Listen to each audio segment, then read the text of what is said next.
여러분 안녕하십니까? 강민도TV 자유선을 시작하겠습니다. 오늘은 북한에서 들어온 중요한 정보를 여러분들께 말씀드리도록 하겠습니다. 여러분들도 아시다시피 지금 김정은 위원장이 러시아를 방문하여 푸틴 대통령과 정상회담을 한다는 뉴스가 계속 나오고 있습니다. 진짜 김정은은 이번에도 러시아를 방문할까요?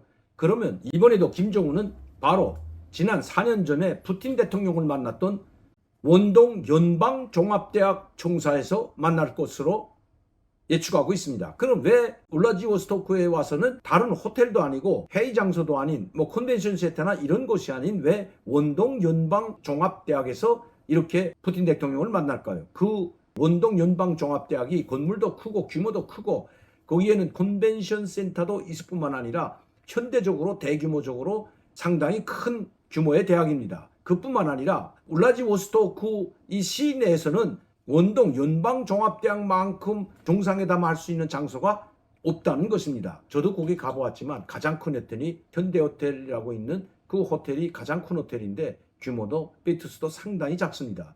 저도 2018년 8월 바로 동방포럼에 러시아 정부의 초청을 받아서 한번 참석한 적이 있죠. 그때 가보았지만 정말 원동 연방종합대학 크기는 정말 어마어마했습니다. 그리고 거기는 누키솜이라는 섬 안에 다리를 통해서 우리가 이 영종도 공항을 가듯이 이 다리를 건너야만이 그 섬에 갈 수가 있기 때문에 보안상 상당히 중요하다는 것입니다. 자, 그런데 제가 말씀드리자는 것은 그 회의 장소가 중요한 것이 아니라 과연 김정은 위원장은 이번에 러시아로 갈 때, 즉 울라디보스토크로 갈 때 무엇을 타고 가는가 하는 것입니다. 이미 많은 것이 노출되었습니다. 북한에서 평양에서부터 라진 선봉을 거쳐 핫산을 거쳐서 울라디보스토크에 들어가는 이 특별 열차로 가면 가장 안전한데 이미 노출이 됐기 때문에 또 날짜까지도 이미 고반 노출되다시피 했습니다. 9월 9일은 북한의 공화국 창건 75주년이기 때문에 김정은이 반드시 참석합니다. 그러면 이 중요 행사가 국경절 행사가 끝난 다음에 출발하는 것은 분명해 보입니다. 그렇다면 모든 지구상의 인공위성들 즉 정찰위성들이 김정은의 동선을 24시간 감시하게 되리라는 것은 김정은도 그리고 북한도 잘 알고 있을 겁니다. 그렇기 때문에 평양에서부터 기차를 타고 핫산을 거쳐 울라디보스토크까지 가지에는 부담이 있다는 겁니다. 기습적으로 울라디보스토크를 방문하지 않으면 신변상 위험도 감수해야 한다는 것이 북한에서는 소식입니다. 그렇기 때문에 이번에는 그 장시간 평양에서 출발하더라도 이 로반이 제대로 잘 돼 있지 않기 철로가 제대로 돼 있지 않기 때문에 전기는 공급한다고 하더라도 시간이 상당히 걸립니다. 평양에서 쉬지 않고 달린다고 해도 약 12시간 정도가 걸려야 됩니다. 12시간 정도를 이 노상에서 공개되는 장소, 즉 모든 정찰 자산들이 총 집중해서 감시할 것은 뻔한데 그걸 뚫고 13시간 동안이나 기차 철로 위에 있을 수는 없다는 것이 북한의 선서입니다. 그럼 어떤 방식으로 갈까요? 평양에서 떠난다고 해도 많은 사람들이 평양에 마중을 나가고 배웅을 해야 되기 때문에 명예일병대가 사유라고 배웅하게 되면 새벽에 떠나든 낮에 떠나든 이 감출 수가 없는 것입니다. 그렇기 때문에 이번에는 기차로 간다면 상당히 위험을 감수해야 될 뿐만 아니라 대륙간 탄도미사일과 핵무기를 계속해서 선보이고 이번에는 핵잠수함 즉 전술 핵무기를 탑재한 잠수함까지 9월 6일 날 공개한 마당에 미국을 직접적으로 위협하는 무기들을 계속 선보이고 있는 북한이고 김정은 위원장이기 때문에 신변상 위험이 노출된다면 안 가면 안 갔지 그렇게 위험을 감수하고도 갈 수는 없습니다. 그러나 이미 푸틴 대통령과의 약속을 잡았기 때문에 안 가게 된다면 이것도 무서워서 안 갔다는 세계적 비난, 국제적 비난은 감수해야 되는 겁니다. 그럼 무엇을 타고 갈까요? 북한의 정보에 의하면 이번 김정은은 푸틴 대통령이 보내준 전용기를 타고 간다던가 아니면 참매라고 하는 김정은의 전용기가 뜰 수도 있다는 것이 북한에선 소식입니다. 왜냐하면 이 전용기가 뜨게 되면 북한 영공과 러시아 영공을까지 바다나 공해상으로 지나가지 않습니다. 그렇기 때문에 기습적으로 러시아 비행기나 아니면 북한의 참매를 타고 갈 수 있다는 것이 북한에서는 소식입니다.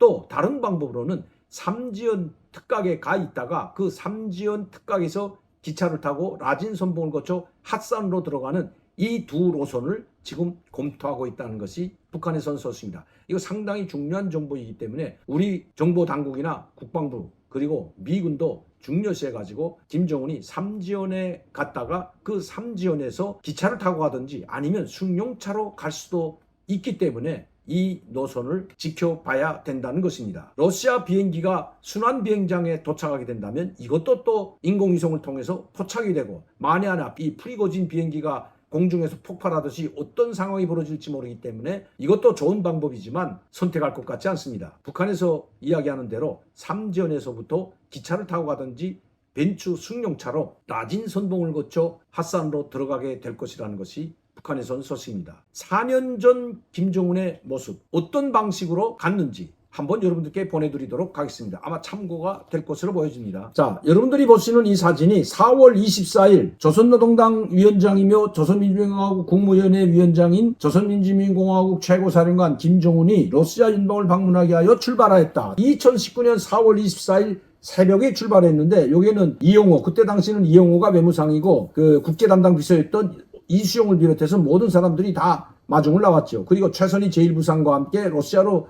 출발하는데 이 평양입니다. 평양역전입니다. 상당히 명예병대도 사열하고 있기 때문에 상당히 고급 승용차들과 고급 자동차 버스들이 줄지어 평양역전 앞에 나왔기 때문에 이거 감출 수가 없는 거죠. 이때는 언제 가는지 몰라서 새벽에 출발했다고 해서 이게 노출되지 않았지만 그러나 이제는 날짜가 며칠 없습니다. 9월 10일 날이나 11일 날 러시아로 출발할 것은 틀림없기 때문에 모든 감시 장비들, 정찰 자산들이 총 집중해서 이거 동선을 감시할 것은 틀림없기 때문입니다. 자, 명예병대를 사열하고 많은 사람들이 대응을 나왔습니다. 박봉주 총리, 이수용 당 국제비서를 비롯한 또 이용호 외무상도 나왔는데 환영하면서 배웅을 하고 있는데 자, 이런 식으로 이번에는 가지 못할 겁니다. 이것이 이 5장의 사진이 바로 평양역전 새벽 몇 시에 떠났을까요? 약 한 13시간 가기 때문에 아마 새벽 1시나 2시에 출발했을 겁니다. 이 특별열차죠. 그리고 4월 25일, 24일 날 울라디보스토크에 도착했는데 그 울라디보스토크 역전에 도착한 모습입니다. 자, 날이 밝았죠. 그러니까 한 13시간 정도 오니까 아침이 한 10시 정도, 10시 반 정도에 나왔는데 여기는 이제 러시아의 외무성 부상이나 동지역 정권 대표를 비롯해서 김정은을 맞이하는 이 장면인데 자, 이렇게 아침에 도착했습니다. 그러니까 아침에 울라디보스토크 역전에 도착했는데 약 한 13시간 정도가 걸렸죠. 자, 명예병대를 사열하는 이 모습입니다. 떠나는 날짜나 도착한 날짜는 다 비밀리에 붙였습니다. 자, 이게 지금 도착하는 거고 그리고 이제 푸틴 대통령과 만나는 장면이 있습니다. 25일이죠. 푸틴 대통령과 정상회담을 했습니다. 이 국방 원동 연방종합대학에서 지금 컨벤션 센터에서 정상회담하는 모습입니다. 보시죠. 이 최선희 제1외무상이 있고요. 이용호 외무상도 함께 갔습니다. 이 푸틴 대통령이 있죠.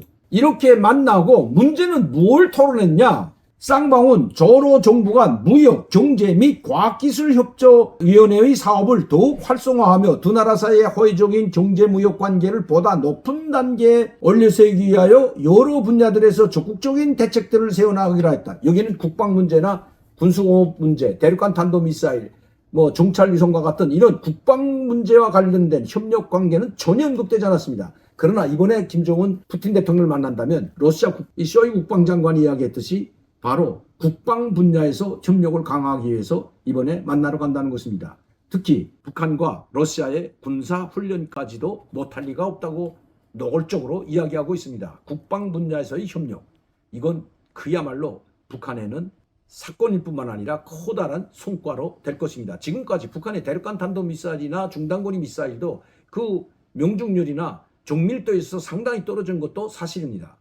그런데 이제는 그 모든 문제를 단번에 해결할 수 있을 뿐만 아니라 이번에 김정은 위원장이 9월 6일 전술 핵무기를 탑재한 잠수함 진수식에서 밝혔듯이 핵 추진 항공모함도 러시아의 기술을 그대로 가져다 만들 수도 있게 됐다는 것입니다. 이번 김정은 러시아 방문은 바로 군사협력 관계를 보다 강화하고 발전시키기 위한 데 중점을 두고 있기 때문입니다. 우리 대한민국과 미국, 일본 그리고 그 동맹국들에는 심대한 타격으로 될 것 같습니다. 오늘도 강민도TV 자유조선 시청해주신 여러분들께 진심으로 감사를 드립니다. 저는 내일 이 시간에 생방송으로 여러분들께 다시 뵙도록 하겠습니다. 감사합니다.